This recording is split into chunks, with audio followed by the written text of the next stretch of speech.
lot of people want to know how many people have been evacuated and how many homes have been damaged. And I'm sorry to say it is too soon to tell that information.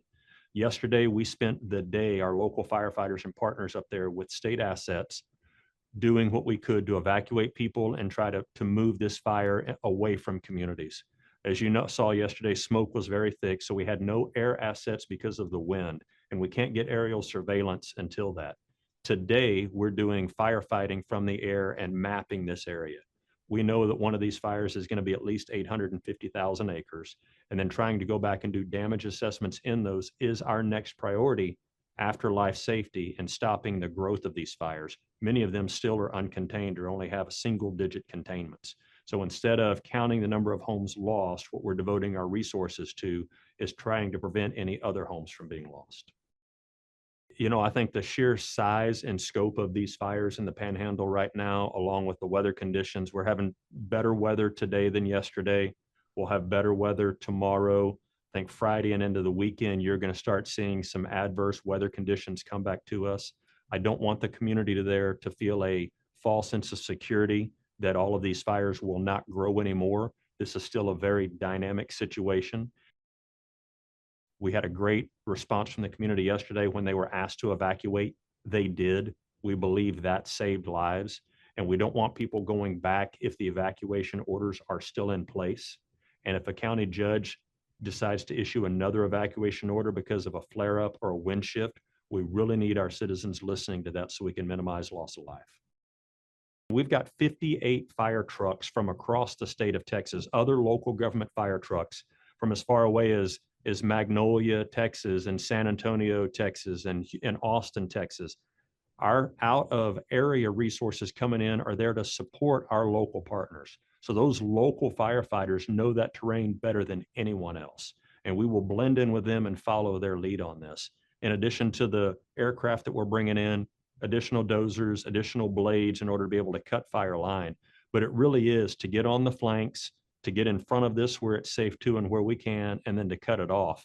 And a lot of the community will continue to see hot spots and smoldering well inside the fire.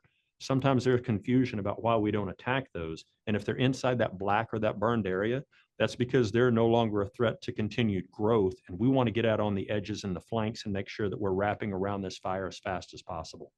The danger going forward will be the weather coming up again this weekend, where we're going to see again humidities fall and winds pick up, and making sure that we continue to bring enough resources into that area to minimize that fire growth and eliminate any future property loss.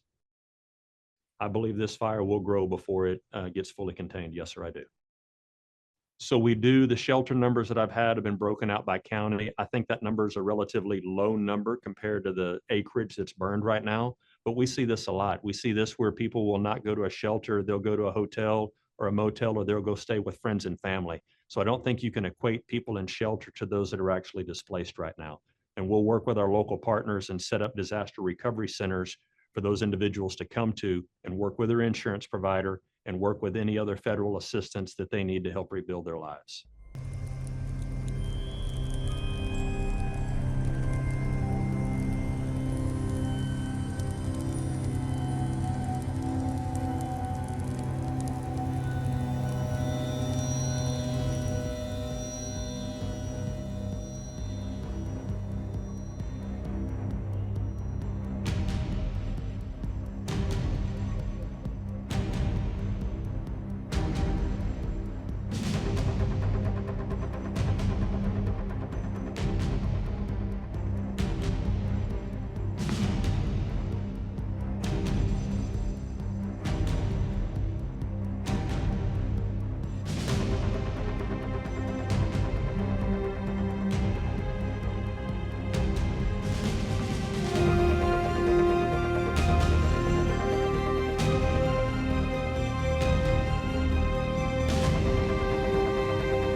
coins.